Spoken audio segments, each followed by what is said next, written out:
Hey guys, welcome back. So we want to say we appreciate all the love that we're getting so far from our videos, from our posts, all of our followers. Yes, all of our subscribers. We do appreciate you all. Keep liking, keep sharing, keep following, keep just getting the word out because we do want to reach multiple people in regards to what we're going to be talking about.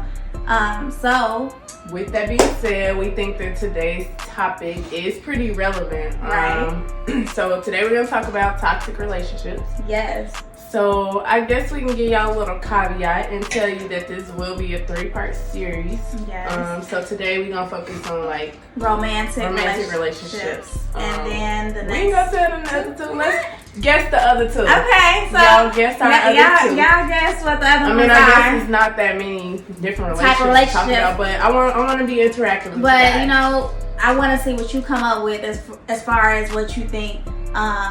Based on today's discussion.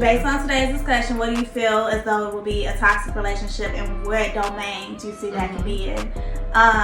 But pretty much, we wanted to talk about this because Meg Thee Stallion had recently had a video where she talked about being in a toxic relationship, and she didn't know that she was in a toxic relationship. I'm sorry, we got a ghost, y'all. So, if you don't know who Meg Thee Stallion is, yes, she's a rapper from Houston. Mm-hmm. She got a lot of hits out there. I'm sure y'all have heard at least one of them. Yes. So if you haven't, let's research the video because we're not going to talk about it here. But pretty much she was just detailing that her mugshot resurfaced because she was involved in a physical altercation with her boyfriend at the time. So we wanted to discuss with you all toxic relationships and what that looks like. So, you know, before we get too deep into the conversation, let's show the featured wine of the week. Of course. So today we are drinking, y'all see, show the bottle, and Lopez de Jaro Rioja. I'm not gonna say like what's all on there. You just have to find it out on Go to Monday's Wine Pick. So you know like all the breakdown how we did before. So that was my wine pick. It's featured in this video. So back to toxic relationships. Yes. So we're gonna start slow as far as signs to tell whether or not you're in a toxic relationship. Okay? Yes. So we'll start with sign number 1. So sign number 1, you know, sometimes it's hard to see when you're being controlled, but control issues is definitely a sign of a toxic relationship. So usually your partner is like rigid and they always have to have their way. So sometimes you can find yourself complying and just trying to keep the peace because you don't want to upset your partner. And you know, that is bad because at the end of the day you're ignoring how you really feel and you're not worried about your feelings, and your feelings are important. And sometimes, you know, with control issues that can look like, you know, they're controlling how you dress, they're controlling what you eat, they control who you what talk time to, you go out, or when you talk to this person. It's a lot of different aspects of control. Financial control, physical control, you know, it's a lot of different things that incorporates or goes into controlling another person. The next one is communication difficulties.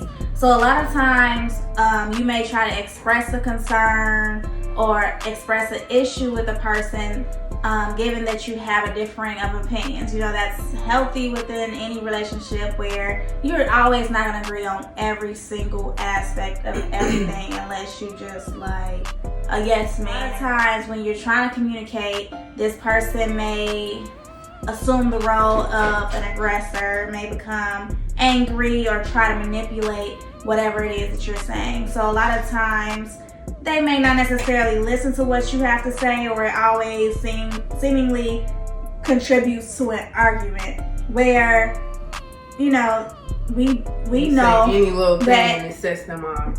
Arguing is draining emotionally, mentally, and you start to think like, okay, maybe I shouldn't even brought up this subject because I just don't want to start an argument. I just don't want to make this person mad, which is another form of being controlled because you feel like you can't necessarily get what you want to say. No, would you say that's like emotional control? I mean, it's definitely emotional, but it's also mental as well, because sometimes you just put a blockage on yourself. Yeah, like you put a blockage on yourself, and you see not only that occurs within, you know, your romantic relationship, but then you may see that you're carrying that over into like other relationships where you may meet new people, where you're like, okay, now I may not be as vocal, I may not be as extroverted as I used to be, because now I have to kind of succumb to this training that I have in my head now of how this person wants me to discuss certain topics or issues. So the next sign of a toxic relationship is feeling on edge. So when we say that, we mean you feel like you gotta like walk on eggshells around your partner, and you have to like justify everything that you say, everything you do, and you just ultimately can't be yourself. And it's so important to have that self-identity, especially in a relationship. Like you gotta learn how to have your self-time. Like you can't always just be focused on the other person. You always, at the end of the day, should put yourself first. And you gotta know who you are, because in that process, when you do mesh within a relationship, you know, you were yourself when you came into it, they were their self when they came into it. You decided that you wanted to create this bond, essentially. And yes, you have this mentality that us against the world, or have this mentality that we're together, so you know, a lot of things kind of come into compromise, but you know, you still got to have that individuality. You still have to be yourself within it, and if you aren't able to still enjoy the things that you were used to doing, you kind of lose yourself in the process and at the end of the day, if you don't know yourself, the relationship isn't gonna work, because you're gonna always be trying to please them, but in turn, you're not doing what makes you happy. And if you're not happy, how can you be happy with somebody else? And honestly, I can speak from experience.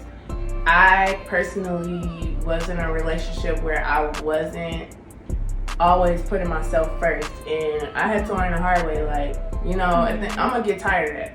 At the end of the day, you're gonna get tired of putting them first and doing everything to make them happy, because you're not happy. And if you're not happy, like, how can you function for real?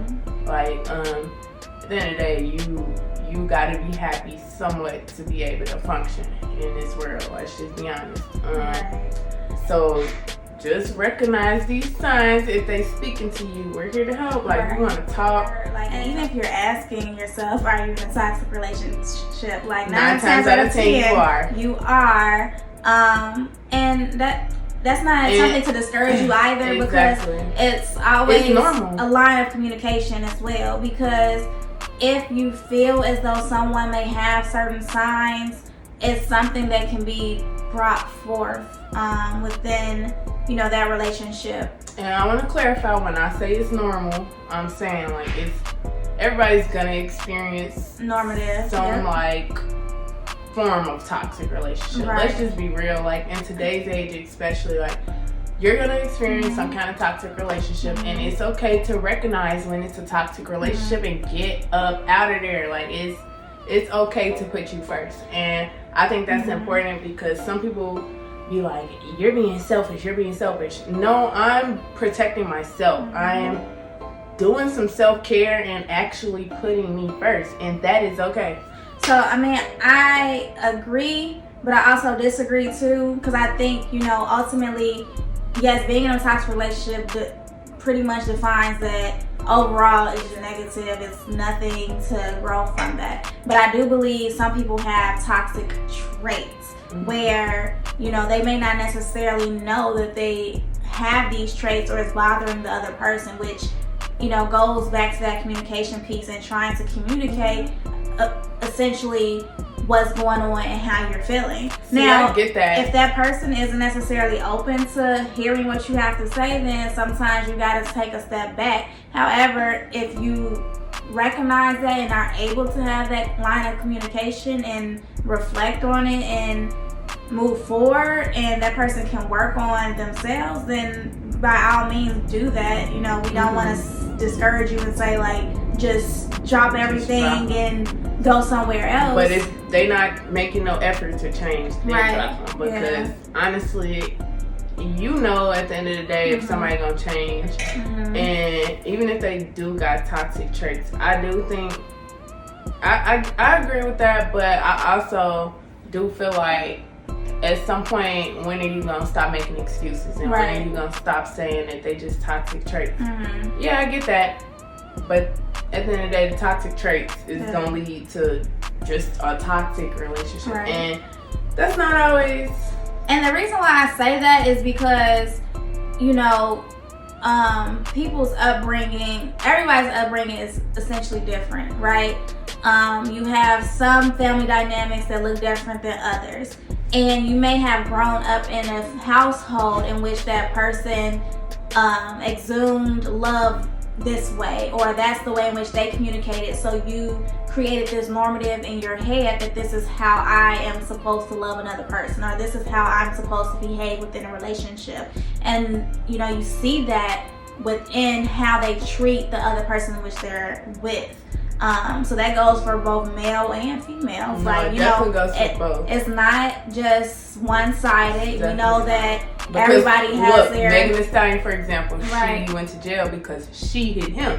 She got caught hitting him. Like, even though she did say, you know, it was mutual, they was both fighting, but she did admit to her wrongs too. And I think that's where this society be lacking, because I feel like sometimes we just always push it on the male. It's always the male. It's always the male. The male is the toxic one. It's not only society, but it's also the people themselves. Like, in regards to you having this thought process and being conditioned to believe that males can be victims as well. You know, a lot of times it's that stigma that, you know, creates this barrier where men don't want to seek help or support because they feel that they'll be laughed at, ridiculed, anything, because it's like, oh well, why did this woman do this to you? Or, you know, man up, toughen up, you know, that's what you hear. But ultimately, you know, you don't deserve that no more than a woman deserves that. Nobody deserves that treatment. And guys, this video's for you too, so we're saying, like, if you see these signs, like, bring it up, you know, talk to your person about it. If they're not willing to make some effort in changing and dip, get up out of there. It's more fish in the sea.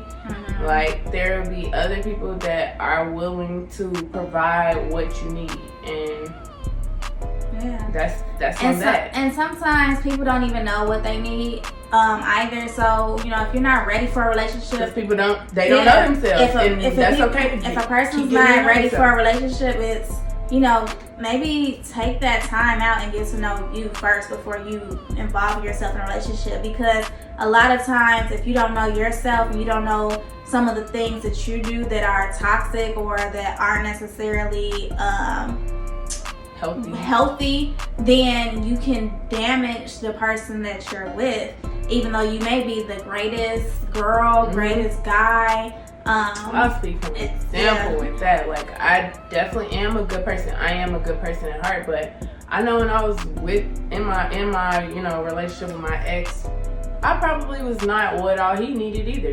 I can't just put all the blame on him. I do have to recognize where I was, you know, going wrong in some of my stuff. But at the end of the day, like, he was his own person, and I was still getting to know myself. So I was becoming my own person, and we was on two different pages. It didn't work, and that's okay. Yeah, and sometimes that's fine. Like, you know, you may be going in two different paths, and, you know, a lot of times that's what people try to do. They try to continue to hold on to something just because of comfortability, just because of the years, when you don't have to, you know. It's definitely that comfort piece. If you are going in two different directions and not on the same accord, trying to force something is only going to create more pressures upon you.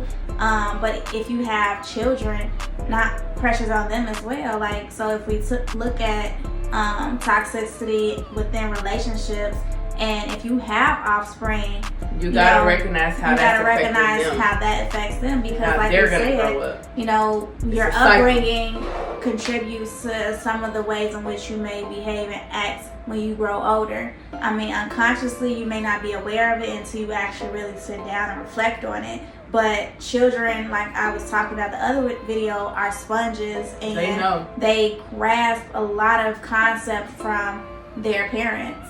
And if they see, oh, this is how mommy behaves, or this is how daddy behaves, I'm going to kind of condition myself to believe that that's okay and that's right.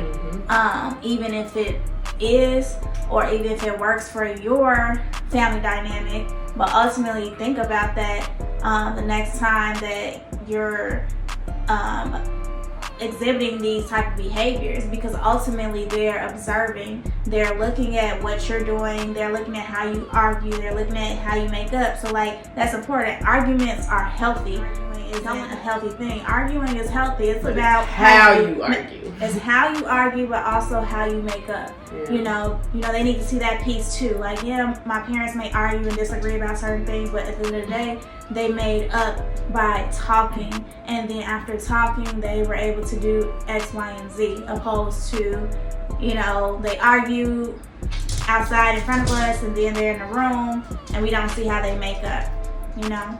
So that brings us to our last point, which is sometimes, you know, the last sign is you feel like it's you. You feel like it's your fault, and you're not. It's not you. It's definitely not you. And we want you to, you know, understand that, you know, toxic relationships are something that a lot of people experience.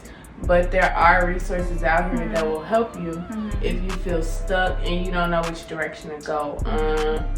We obviously are big components of counseling. Like, go to counseling, get some therapy, talk to your therapist about it. I'm sure they can definitely help you figure out which direction you want to go. And you know, that goes for single people, that goes for people that are in marriages, you know, or have families. You know, therapy is okay. You got family and marriage counselors. You know, everyone has their different aspects. You just got to see which one is more so tailored and best suited for what you need. But you know, ultimately, you know, just asking the question is it you? You know, if you feel like you've been in a lot of failed relationships, you know, you may be looking for something that you have yet to kind of work on within yourself. So taking that time to take a step back and reflect on what it is that you may need to do in order to be your best self for the person in which you want to be with, opposed to jumping from one relationship to the next. Because ultimately, doing so isn't necessarily going to be helpful or beneficial. You definitely got to take care of yourself first. Honestly, if you recognize some of these signs in yourself, do some self-reflection and do some self-work and make sure that you're healthy enough to get into another relationship. Because sometimes you got to be real with yourself and recognize that too. Like, honestly, at the point I am at in my life, I know I'm not ready for a relationship right now, and that's okay.